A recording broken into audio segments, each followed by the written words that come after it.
नमस्कार, मैं हूं लवीना और आप देख रहे हैं राजयोग। 2019 लोकसभा चुनाव को लेकर सभी राजनीतिक पार्टियों ने अपनी अपनी तैयारियां शुरू कर दी हैं। वहीं लोगों के मन में बार बार ये सवाल उठ रहा है कि आखिर देश का अगला प्रधानमंत्री कौन होगा, किसकी किस्मत में होगा प्रधानमंत्री का ताज। इसलिए इस शो में कुंडली विचार, अंक ज्योतिष और भविष्य दर्शन के माध्यम से हम जानने की कोशिश करेंगे उन राजनेताओं की किस्मत में आखिर क्या है जो भारत के अगले संभावित प्रधानमंत्री हो सकते हैं। आइए शुरू करते हैं कार्यक्रम राजयोग और आज इसके सबसे पहले एपिसोड में लेते हैं राहुल गांधी जी की कुंडली, यानी कि आज कसौटी पर है राहुल जी की कुंडली। आइए सबसे पहले स्वागत करते हैं आचार्य राजेश जी का, जो हमें कुंडली विचार के माध्यम से बताएंगे कि क्या राहुल गांधी देश के प्रधानमंत्री बन सकते हैं। आचार्य जी, आपका बहुत बहुत स्वागत है इस खास कार्यक्रम में। नमस्कार आचार्य जी, सबसे पहले हमारे दर्शकों को आप ये बताइए कि राजनीति की दृष्टि से क्या कहती है राहुल गांधी जी की कुंडली। राजनीतिक दृष्टि से राहुल जी की कुंडली में वैसे एक तो बड़े परिवार में जन्म होना, ये तो उनकी कुंडली भी दर्शाती है, क्योंकि गुरु की स्थिति बताती है बड़े परिवार में व्यक्ति का जन्म होगा और कहीं ना कहीं अपनी व्यवस्थाओं को संभालेंगे। लेकिन राजनीतिक यदि बात करें तो वह कुंडली इस पत्रिका के हिसाब से और राहुल जी के हिसाब से मैच नहीं खाती है। वहाँ लगता है कि राहुल जी राजनीति में बहुत सफल व्यक्तित्व के रूप में नहीं देखे जा पाएंगे। ग्रह योग उनके हैं, शनि चतुर्थ भाव में है, गुरु का दसम भाव में चलना एक अच्छे व्यवसायी की कुंडली हो सकती है, लेकिन अच्छे राजनीतिक की कुंडली में इसमें थोड़े से योग कम है। लेकिन राजनीति के माध्यम से इनको लाभ मिलता रहेगा, यह योग इस कुंडली में है। और अभी इनको चंद्र की महादशा 2023 तक चल रही है, तो ये महादशा भी इनके लिए लाभकारी रहेगी। 2023 तक ये राजनीति में बने रहेंगे और राजनीति के माध्यम से लाभ भी कमाएंगे। तो उस दृष्टि से यदि हम देखते हैं तो राजनीति के माध्यम से इनको लाभ जरूर मिलेगा, लेकिन अच्छे राजनीतिक, जैसे को कहते हैं राजनीतिक चाणक्य हो, मुख्यमंत्री हो, प्रधानमंत्री हो, उस लेवल पर यदि इस कुंडली का हम अध्ययन करते हैं तो वहाँ ये कुंडली कहीं फिट नहीं बैठती है कि राजनीति में इतना अच्छा पद इनके लिए प्राप्त होगा। ये बात अलग है कि गुरु होने के कारण जो एक पिता की परंपरा चली आती है वह व्यक्ति को मिल जाती है। तो वहाँ आपके लिए जो पद मिला है ये एक परंपरा के अनुसार गुरु ने जो पिता की चीज होती है वह इनको दिलवाई है। राजेश जी, राहुल जी हमेशा अपने वक्तव्यों के लिए विवाद में रहते हैं, ऐसा क्यों है? इसके बारे में आप बताइए हमारे दर्शकों को। राजनीति में सबसे बड़ी जो भूमिका होती है शब्द की ही होती है। आपने देखा होगा कि कई राजनेता है जिन्होंने एक एक शब्द ही यदि कहीं गलत बोला तो वही शब्द उनके गले की हड्डी बन जाता है, और उसके लिए द्वितीय भाव का मजबूत होना बहुत जरूरी है। राहुल जी के द्वितीय भाव में जो राहु विराजमान है और द्वितीय भाव का स्वामी शनि चतुर्थ भाव में जो विराजमान है, ये कहीं ना कहीं संकेत दे रहा है कि शब्दों का चयन करना या जो प्रश्न पूछा जा रहा है उस प्रश्न पर कहीं ना कहीं आप एकाग्रचित होकर बात करें, तो वहाँ राहुल जी कमज़ोर पड़ते हैं। और इसके लिए शनि की जो चतुर्थ भाव में स्थिति बनती है ये योग्यता को भी कम दर्शाता है, क्योंकि जब वाणी की बात करें, बोलने की बात करें, तब व्यक्ति की योग्यता बहुत होना जरूरी है। जितना व्यक्ति का जितना अध्ययन होगा उतना वह अच्छे से बोल पाता है। वक्ता होना, अध्ययन होना, जब आपके पास कंटेंट से नहीं है तो आप बोलेंगे क्या? नहीं है तो फिर जो बात बोलेंगे आप उसी की रिपीट करेंगे, या कहीं ना कोई बात ऐसी बोलेंगे, अभी आप कुछ बोलते हैं, थोड़ी देर बाद कुछ बोलते हैं। कि राहु और शनि का जो कॉम्बिनेशन है यह संकेत ही यही दे रहा है कि इनके शब्दों का जो चयन है बहुत अच्छा नहीं रह पाता है। और दूसरा, चतुर्थ भाव में शनि का बैठना, ये आकस्मिक जो एक निर्णय की क्षमता होती है, प्रेजेंटेशन वाली बात होती है, वहाँ कहीं ना कहीं ये कमज़ोर करता है। आकस्मिक यदि आप उनसे प्रश्न पूछेंगे तो शनि के दोष के कारण वो उतना अच्छा आंसर आपको नहीं दे पाएंगे। सोच समझकर बोलें, ये एक अलग बात होती है। तो वहाँ पर जो इनके माध्यम से शब्दों का चयन ठीक नहीं हो पाता है, किसी व्यक्ति के लिए आकस्मिक, चाहे भावावेश में बोलें या गलतीवश बोलें, पर कुछ ना कुछ गलत निकल जाता है जो एक विवाद का कारण बन जाता है। उसके लिए राहु है। राहु आपके गलत शब्द पर, राहु आपके अच्छे शब्द पर आपको पब्लिसिटी देता है। तो इनके साथ होता यही है कि कहीं ना कहीं गलत कुछ चयन होता है, या अच्छा भी कहना चाहते हैं तो भी गलत रूप में वह प्रस्तुत होकर और या तो हंसी का पात्र बनता है या प्रसिद्धि का कारण बनता है, कि राहु दोनों ही कारण कराता है। तो वहाँ पर आकर ये कहीं ये कमजोर हो जाते हैं। आचार्य जी, राहुल जी के नेतृत्व में कांग्रेस क्यों एक सही गठबंधन बनाने में असमर्थ हो रही है? ऐसा क्यों है, इसके बारे में आप हमारे दर्शकों को बताइए। देखो, इसमें सबसे बड़ी भूमिका होती है व्यक्ति के व्यक्तित्व की, और आपका छठा भाव जो शत्रु भाव होता है और द्वादश भाव जो कहीं न कहीं शत्रुओं और मित्रता में तालमेल बनाता है। वहाँ पर राहुल जी की पत्रिका में छठे भाव में सूर्य और मंगल का संयोग है, और 12वें घर के जो स्वामी हैं गुरु हैं वह इनके दसम भाव में बैठे हुए हैं।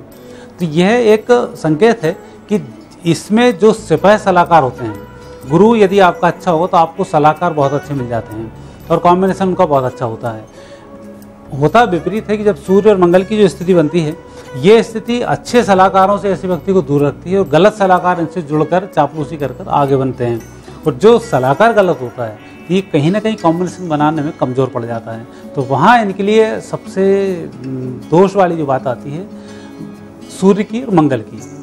जब सलाहकार गलत होंगे तो आप संबंध बहुत अच्छे नहीं बना पाएंगे, और उस कारण से ये जो कुछ अच्छा करना चाहते हैं वहाँ चाहते हुए भी ये उतना अच्छा परिणाम नहीं दे पाते हैं जितनी इनकी योग्यता है, जितना ये सोच रहे हैं या जितना ये काम कर पा रहे हैं।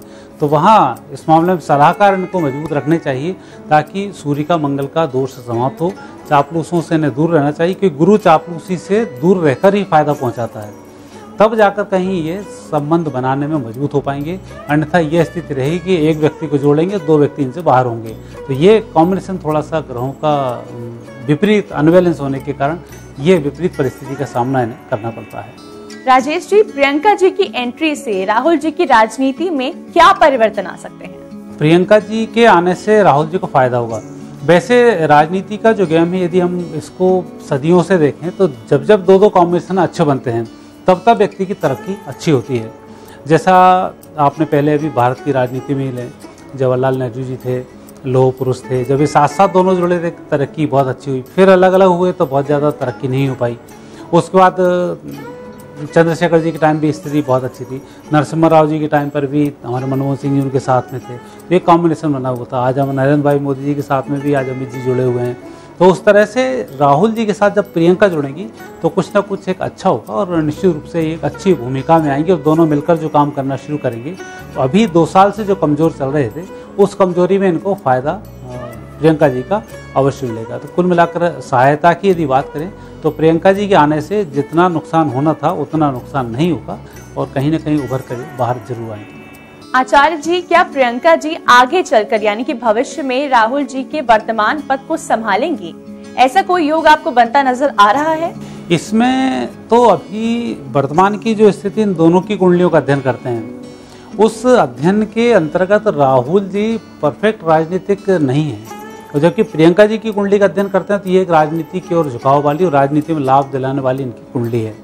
तो वहाँ देखते हैं तो कहीं ना कहीं ये राहुल जी को कमज़ोर करके पीछे धकेलेंगी, खुद सामने आ जाएंगी और ये स्थिति इसमें बनेगी। वहाँ पर राहुल जी फिल्म का साथ देंगे, अभी वो उनका साथ दे रही, तो ये स्थिति इसमें चलती रहेगी और आगे जाकर दोनों मिलकर फिर एक ऊपर एक नीचे 2 स्थिति में ये लोग आ जाएंगे। ब्रेक पर जाने से पहले हम बात कर रहे थे आचार्य राजेश जी से, जो हमें कुंडली विचार के माध्यम से बता रहे थे राहुल गांधी जी के बारे में। आचार्य जी, राहुल जी के नेतृत्व में इस बार कांग्रेस की चुनावी परफॉर्मेंस कैसी रहने वाली है? इस बार का परफॉर्मेंस यदि राहुल जी का और कांग्रेस की कुंडली का, भारत की कुंडली का और वर्तमान समय के चुनाव का और चुनाव की तारीख का यदि हम अध्ययन करते हैं तो कहीं ना कहीं राहुल की कुंडली बहुत अच्छी सपोर्टिंग इस समय में उनकी कुंडली नहीं आ रही है, क्योंकि ग्रहों की जो महादशा है वो भी चंद्र में बुध चल रहा है, आपस में शत्रु हैं। तो सबसे पहला इन्हें संघर्ष अपनी पार्टी के अंदर ही करना पड़ेगा। दूसरा, चंद्र की जो स्थिति इनकी कुंडली में थी यह भी एकादश भाव में नीच राशि के चंद्रमा विराजमान है, तो यह भी एक संकेत है कि कहीं ना कहीं कोर्ट कचहरी के विवाद इनके पीछे पड़ते रहेंगे और जो इनको परफॉर्म करना चाहिए वो उतना ही नहीं कर पाएंगे। और कांग्रेस की कुंडली को भी अध्ययन करते हैं तो वहाँ पर भी अभी बहुत अच्छी स्थिति है नहीं। गुरु में शुक्र की अंतर्दशा, गुरु की इनकी महादशा चल रही है, शुक्र मारक भाव से भी चल रहा है, तो यह भी संकेत बहुत अच्छा नहीं मिल रहा है कि राहुल जी कुछ एक करिश्माई काम कर पाएंगे। और वैसे भी कांग्रेस की कुंडली विशेष रूप से महिला प्रभावी कुंडली है। जब जब महिलाएं शासन या महिला अध्यक्ष रहेंगी तब तक कांग्रेस की स्थिति ठीक होगी, और जैसे पुरुष स्थिति बनती है तो वहाँ कहीं ना कहीं कमज़ोर दर्शाती है। तो अभी के परफॉर्मेंस को देखते हैं, कांग्रेस की कुंडली को देखते हैं, तो वहाँ राहुल जी कहीं ना कहीं कमज़ोर हो रहे हैं और बहुत अच्छा परफॉर्म नहीं कर पाएंगे। आचार्य जी, आप दर्शकों को बताइए कि इस बार चुनाव में प्रियंका जी का प्रभाव ज्यादा रहने वाला है या फिर राहुल जी का? इस कुंडली में जैसा मैंने बताया कि राहुल जी और प्रियंका जी को यदि हम कंपेयर करते हैं तो वहाँ प्रियंका जी की कुंडली राहुल जी पर भारी पड़ेगी और कांग्रेस की कुंडली फिर उनको सपोर्ट करना शुरू करेगी। तो अभी जितने लोग छिटक रहे हैं या जो लोग बाहर आ रहे हैं उन पर यदि प्रियंका जी अपना नेतृत्व बनाने की कोशिश करेंगी तो लोग उनसे जुड़ते जाएंगे और एक कुनबा बड़ा तैयार हो जाएगा। और राहुल जी से कहीं ना कहीं लोग धीमे धीमे छटकना शुरू होंगे, बहुत अच्छा सा संवाद उनके बीच में नहीं हो पाएगा। तो दोनों को यदि कंपेयर करते हैं तो रूठे हुए मनाने का जो काम है वो प्रियंका जी को करना चाहिए और संबंध की स्टार्टिंग राहुल जी को करनी चाहिए। स्टार्टिंग करें, रूठ जाएं तो वहाँ पहुँच जाएं। और ऐसी स्थिति में ये दोनों मिलकर काम करेंगे तो अभी तक की जो स्थिति थी प्रियंका जी के आने के पहले की स्थिति और अब की स्थिति में बहुत अंतर है। कम से कम 10 से 15% ये लोग उभर कर बाहर आएंगे और परिस्थिति में बहुत कुछ ये सुधार करेंगे और पहले के जो आंकड़ा है 2014 का उससे ऊपर ये निश्चित रूप से आएंगे। आचार्य जी, राहुल जी की कुंडली के मुताबिक क्या वो इस बार चुनाव जीत पाएंगे? अमेठी में कैसा रहेगा उनका प्रदर्शन? कुंडली को देखते हैं और 23 तारीख की गणनाओं को देखते हैं तो वहाँ राहुल जी के लिए मेहनत बहुत करनी पड़ेगी, क्योंकि अभी शुक्र का चलना, गुरु का तो हालांकि इनके लिए सहयोग कर रहा है, लेकिन चंद्रमा, केतु, शनि ये द्वादश भाव से भ्रमण कर रहे हैं तो उसके लिए नाना प्रकार की समस्याओं का इनको सामना करना पड़ेगा। और ये चुनाव वैसा नहीं है कि जैसा कहा जाता था कि अमेठी राहुल जी की है, वहाँ से इनके खिलाफ कोई जीत नहीं सकता है। तो ये मिथक टूटते देर नहीं लगेगी जरा सा, यदि अपने आप को ये कंट्रोल नहीं कर पाएंगे तो वहाँ मुझे स्थिति दिखाई देती है कि अभी जो स्थिति वर्तमान के चुनाव की दिख रही है ये कहीं ना कहीं इनके खिलाफ षड्यंत्र होंगे, कहीं इनके द्वारा कुछ भी किया होगा तो गलत तरीके से प्रस्तुत होकर इनको डैमेज करने की कोशिश होगी और ये डैमेज हो भी सकते हैं यदि इन्होंने संभल कर जवाब नहीं दिए तो। और यदि इनका वाणी पर संयम नहीं रहा तो ये सीट लूज भी कर सकते हैं। हालांकि चांसेस लूज करने के बहुत ही कम हैं, लेकिन देश काल परिस्थिति का असर ज्योतिष में भी देखने को मिलता है। तो वहाँ अंतिम जो 4 दिन चलेंगे उन 4 दिन में इनको चुनाव के समय में थोड़ा सा ध्यान देना होगा और जब अच्छा ध्यान दे पाएंगे तो ही अच्छा परफॉर्म कर पाएंगे। और पहले की तुलना में ये जीत का अंतर उतना नहीं होगा, जीत का अंतर इस बार कम रहेगा। कुंडली के मुताबिक क्या इस बार राहुल गांधी के प्रधानमंत्री बनने के आसार नजर आ रहे हैं या नहीं? क्या इस बार उनके लिए राजयोग बन रहा है? राहुल जी की कुंडली का यदि अध्ययन करते हैं, जब इनको सूर्य की महादशा थी, शुक्र की महादशा का समापन 3 और 4 में जब इनकी एंट्री राजनीति में हुई थी तब इनके ग्रह योग बहुत अच्छे थे। वो विशेष रूप से सूर्य की महादशा के टाइम पर, सूर्य की महादशा जब शुरू हुई 2010 से 2014 तक, यदि प्रधानमंत्री बन जाते या कोई भी मंत्री पद भी या ग्रहण कर लेते तब इनकी स्थिति में सुधार आ जाता, क्योंकि सूर्य जिस पद को दो उस पद से बड़ा पद ही दिलवाता है। तो वहाँ कोई पद इनके लिए प्राप्त नहीं हुआ। अब सूर्य के हटने के बाद भी इनको अध्यक्ष पद की प्राप्ति हुई, चंद्र की महादशा में इनको अध्यक्ष पद प्राप्त हुआ। वो चंद्र वैसे भी स्वामित्व करता है बहुत सारे लोगों का और अनिर्णय की स्थिति इसमें होती है। तो उस समय को और आज के समय के लिए मंत्र करते हैं तो चंद्रमा की महादशा में तो अभी इनके प्रधानमंत्री बनने की वो किसी भी प्रकार से नहीं है, क्योंकि चंद्रमा की महादशा ही इनको भी 2023 तक चलेगी। तो वहाँ तक तो इनके योग प्रधानमंत्री बनने के नहीं है। और चंद्र की महादशा के बाद आगे जब मंगल की महादशा आई थी, बहुत अच्छी मंगल की महादशा भी इनके लिए नहीं है। तो उस दृष्टि से यदि देखा जाए तो प्रधानमंत्री बनने के लिए ग्रहों का एक कॉम्बिनेशन होना चाहिए, वह कॉम्बिनेशन इस पत्रिका में नहीं है। बस ये अवश्य है कि चंद्र की महादशा में ये अपनी बहन को सपोर्ट करते हैं तो इनके भाग्य से बहन की स्थिति बहुत अच्छी हो सकती है, परंतु इनके खुद के योग यदि देखें तो प्रधानमंत्री बनने के योग इसमें। ब्रेक पर जाने से पहले हम बात कर रहे थे आचार्य राजेश जी से। आइए अब प्रोग्राम में स्वागत करते हैं डॉक्टर सुरेंद्र तिवारी जी का, जो हमें अंक ज्योतिष के माध्यम से बताएंगे कि क्या इस बार राहुल गांधी जी के लिए राजयोग बन रहा है या नहीं। गुरुजी, आपका बहुत बहुत स्वागत है हमारे इस खास कार्यक्रम में। जी नमस्कार। गुरुजी, सबसे पहले आप दर्शकों को ये बताइए कि अंक ज्योतिष की दृष्टि से राजनीति में भविष्य कैसा रहेगा राहुल गांधी जी का? अंक ज्योतिष के हिसाब से राहुल गांधी जी का मूलांक 9 है और 9 का स्वामी मंगल है। इनकी राशि वृश्चिक है, वृश्चिक का भी स्वामी मंगल है और मंगल इस समय मंगल और शनि दोनों के योग से 20 योग बनता है। और शनि जो कि राजा है 2019 में 1 अप्रैल 2019 से और 31 मार्च 2020 तक शनि जो है राजा रहेगा और सूर्य मंत्री रहेगा। इनका मूलांक के हिसाब से 9 है और 9 का शत्रु है शनि मंगल का। तो इस हिसाब से 19 में इनका योग बहुत अच्छा नहीं बन रहा है। और इनकी पार्टी कांग्रेस का भी, यद्यपि मार्केज की महादशा चल रही है, तो अगर आप भृगु और पराशरी के साथ मिला के अंक ज्योतिष को देखेंगे तो 2013 से 2023 तक चंद्रमा की जो महादशा है मार्केज की, उसके हिसाब से और अंक ज्योतिष दोनों को मिलाने पर ये हम कह सकते हैं कि राहुल गांधी का योग 2023 तक अभी नहीं है मेरे हिसाब से। और मूलांक का स्वामी चूंकि मंगल है और शनि राजा है और सूर्य मंत्री, उसी समय चुनाव होगा जब शनि राजा रहेगा और सूर्य मंत्री रहेगा। उस हिसाब से भी राहुल गांधी और कांग्रेस पार्टी को लाभ की स्थिति बनेगी, इसलिए कि भाग्यांक इनका 5 है और उसका स्वामी बुध है। बुध की अंतर्दशा चल रही है जो इनके भाग्य में है, भाग्येश की, और भाग्य में बैठा हुआ है। लेकिन चंद्रमा उसमें मार्केश बैठा हुआ है, तो चंद्रमा के हिसाब से और अंक ज्योतिष के हिसाब से अगर दोनों की आप तुलना करेंगे तो चंद्र राशि चूंकि वृश्चिक है और वृश्चिक का मूलांक भी 8 ही है, उसका स्वामी भी मंगल है, ज्येष्ठा नक्षत्र। तो ये दूसरों की बातों में आकर के मंगल जो है उत्पाती हुआ है इनका, और इसलिए मंगल के हिसाब से इनका जो है राजनीतिक भविष्य बहुत अच्छा नहीं दिखाई दे रहा। गुरुजी, अब दर्शकों को आप ये बताइए कि अंक ज्योतिष के मुताबिक इस बार का इलेक्शन कैसा रहेगा राहुल गांधी जी के लिए? अंक ज्योतिष के हिसाब से चूंकि ये राष्ट्रीय अध्यक्ष हैं कांग्रेस के राहुल गांधी जी, और इनका मूलांक 9 है और 9 का स्वामी मंगल है, और इस समय चूंकि राजा सूर्य है वर्तमान समय में, लेकिन चुनाव के वक्त राजा शनि हो जाएगा और स्वामी सूर्य हो जाएगा। अगर राजा सूर्य होता और मंत्री जो है शनि होता तब तो इनको लाभ ज्यादा मिलने की स्थिति में आते, लेकिन मूलांक के हिसाब से मंगल इनका राजा है, मंगल स्वामी है और राजा इस समय शनि है, तो इनका शत्रु अंक 8 है और 17वीं लोकसभा के हिसाब से उसका मूलांक 8 है, तो इसलिए इनका जो है परफॉर्मेंस बहुत अच्छा नहीं होने वाला है 2019 के लोकसभा चुनाव में। राजेश जी, प्रियंका जी की एंट्री से राहुल जी की राजनीति में क्या परिवर्तन आ सकते हैं? पराक्रम में चूंकि मीन राशि है, 12 है उनका मूलांक, और प्रियंका की एंट्री से कांग्रेस की सीटों की स्थिति तो बढ़ जाएगी, लेकिन इनके भाग्य में बहुत अंतर नहीं आने वाला है। अंक ज्योतिष के हिसाब से मूलांक और भाग्यांक दोनों इनके विपरीत इस समय चल रहे हैं राहुल गांधी के। प्रियंका के आने से इनकी पार्टी मजबूत हो जाएगी, सीटों की संख्या में अच्छी खासी बढ़ोतरी हो जाएगी। गुरुजी, अंक ज्योतिष के मुताबिक क्या इस बार राहुल गांधी के प्रधानमंत्री बनने के आसार नजर आ रहे हैं? क्या इस बार उनके लिए राजयोग बन रहा है या नहीं? अंक ज्योतिष के हिसाब से दूर दूर तक इनका कोई प्रधानमंत्री का योग नहीं है।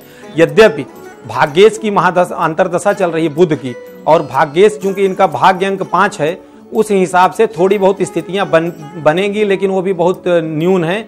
उसके हिसाब से पूरा दावे के साथ नहीं कहा जा सकता कि ये राजयोग बनेगा। दर्शकों, अब हमारे साथ हैं भविष्य दृष्टा महर्षि सुषेण जी। आइए जानते हैं कि वो क्या कहते हैं राहुल गांधी जी के भविष्य के बारे में। सुषेण जी, आपका बहुत बहुत स्वागत है राजयोग में। नमस्कार। आप हमारे दर्शकों को बताइए कि इस बार के लोकसभा चुनाव में क्या राहुल गांधी कांग्रेस को जीत दिला पाएंगे? उनका दूर दूर तक उस कांग्रेस पार्टी से कोई नाता नहीं रहा है।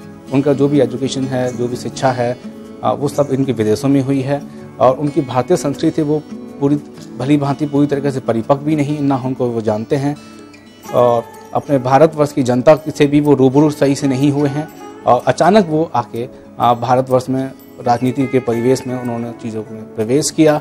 लेकिन ये सब उनको राजनीति में पूर्णतः ज्ञान प्राप्त नहीं है, इसलिए वो तरह तरह की बातें करते हैं, तरह तरह के कयास उनके ऊपर लगाए जाते हैं। मुझे ऐसा लगता है कि वो कांग्रेस पार्टी को विजयश्री की ओर नहीं ले जा सकते। सुषेण जी, कांग्रेस अन्य दलों के साथ मिलकर चुनाव लड़ने जा रही है, क्या आपको लगता है कि ये गठबंधन सफल होगा? कांग्रेस जो पार्टी है उसने 60 सालों से हमारे भारतवर्ष पर राज्य किया है, ठीक है। यदि आज वो गठबंधन की ओर अग्रसर हो रही है, इसका मतलब यह है कि वो अपने राजनीति परिपक्व से देखा जाए, परिपेश में देखा जाए, तो उन्होंने भारतवर्ष के साथ, उनकी जनता के साथ न्याय नहीं किया है। चाहे वो रोजगार हो, चाहे वो शिक्षा हो, चाहे वो किसानों के साथ हो, ठीक है, किसी भी उसमें परिपेश पे देखा जाए तो वो अपूर्ण ही रहे हैं। इसलिए वो गठबंधन की ओर बढ़ रहे हैं, और महागठबंधन की इस तरीके से उनको मुझे नहीं लगता है कि ये सफल हो पाएंगे। सुषेण जी, क्या आप राहुल गांधी के प्रधानमंत्री बनने के कोई राजयोग देख पा रहे हैं? राहुल गांधी का प्रधानमंत्री पद से कोई लेना देना नहीं है, दूर दूर तक नहीं है, ना ही उनके भाग में इस तरीके की प्रधानमंत्री पद की दावेदारी उनसे मुझे दिखाई देती है। और उनको सिर्फ कांग्रेस की ओर से जो एक अध्यक्ष पद मिला है, उनको उन्हीं से ही मतलब समझौता करना पड़ेगा, वही उनके लिए परिपूर्ण है, वही उनके भाग में है। तो दर्शकों, आज आपने जाना कुंडली विचार, अंक ज्योतिष और भविष्य दर्शन के माध्यम से राहुल गांधी जी का राजनीतिक भविष्य और राजयोग के आसार। आज बस इतना ही। अगले हफ्ते हम आपसे फिर मिलेंगे कुछ और राजनीतिक व्यक्तित्वों के ज्योतिषीय विश्लेषण को लेकर। तब तक के लिए नमस्कार।